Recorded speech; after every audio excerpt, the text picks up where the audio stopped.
We studied now cultures for the last 20 years. Procter & Gamble, we work with them on their culture. Rolls-Royce, American Express, AT&T, so lots of different cultures. And I can assure you, where you are heading today is the right direction. You've got some great leaders. We began with an 8 million person database from Towers Watson, our research partners. And we culled that down into what we call the global high performance cultures. Those that were outperforming their peers by 2 and 3x. As we've been looking at high performance work cultures for years, we believed it was employee engagement.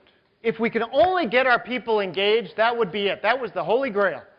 What we found is that actually was not the case anymore, especially in this economy. And here's what we found in the research that I think is important for all of us, is that employees in these environments, in the highest performing cultures, were not only engaged, which is important, but they were also enabled and they were energized. For years, Chester and I, we've been looking at companies with low engagement and trying to get them to high engagement. And you can see the delta in operating margin as we worked on this with Towers Watson. And you can see for years why we've been looking at this. It's a big jump if you can get your people engaged, from about 10% operating margin annually to about 14%. But here's when we started looking at organizations that not only were engaged, but had high levels of enablement and energy. They were almost 3 times more profitable than those organizations with low levels. My son, when he was 16, his iPod stopped working. So he said, "Dad, can we go down to the Apple store and see if we can get this going again?" I said, "Sure, let's give it a try." You know, the young guy at the front, he says, "You know, these things don't last forever, but I'll go run it in the back, see if I can get this thing working for you." And he moves it from hand to hand to go in the back, and he slips and he drops it on the ground. And he goes, "Oh!" He says, "I'll go get you a new one." And 45 seconds later, no more, he's back with a new $200 iPod that he hands to my son. You know, at that moment, were we customers for life? Absolutely. In fact, the next day I took in my laptop just to see what would happen, but think about what's happened here. Was he enabled? Did he have the right tools and equipment at his disposal? Yeah. Did he have to go ask a manager? Obviously not. I have a picture of my mom and dad from the 1950s. They're out camping in the English countryside, and they're on their motorcycle and sidecar. Now, obviously, my mom and dad didn't make a lot of money. That's the only car they could afford. Now, my dad, for 25 years, worked at Rolls-Royce. He was a designer of jet airplane engine components. So he was never really a high and mighty person in the Rolls-Royce organization. And I asked him, "Dad, obviously, from this motorcycle and sidecar in the picture, they didn't pay you very well at Rolls-Royce. Why would you have stayed there 25 years? And his answer was very interesting to me. He says, "First off, Adrian, it wasn't about the money." He says, "Every day I was excited to go into work because it was very innovative. Managers and engineers were trained to listen to us. They actually went through training in the 1950s to listen to and respect their employees."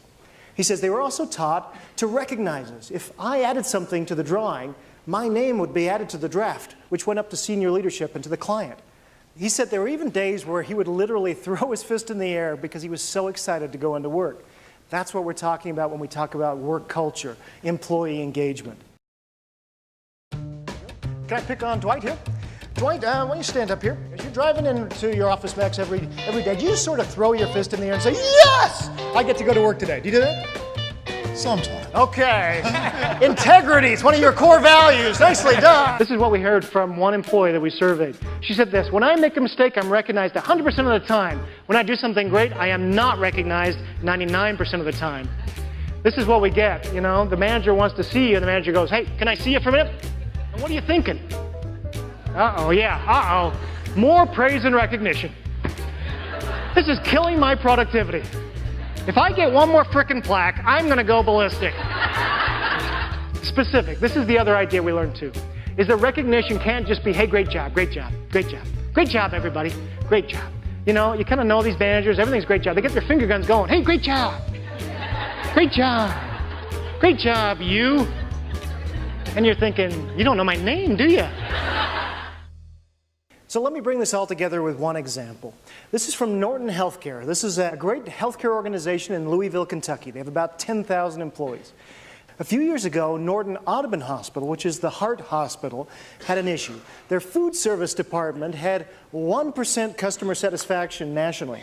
So the CEO knew he had to do something, and he brought in a new director. His name was Mike Julson. Within 6 months, Mike took that department from 1% nationally, customer satisfaction, to 99% within 6 months.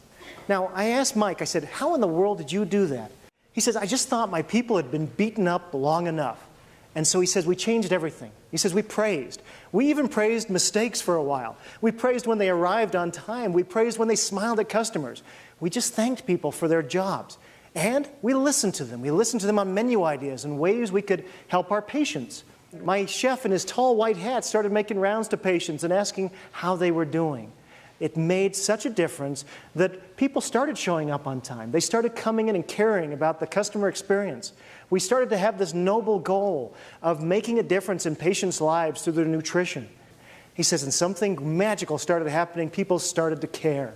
From 1 to 99 in 6 months, all with some very, very simple ideas. When I speak, somebody listens. And when I do something great, I'm praised and I'm recognized. That was the magic. And great things happen.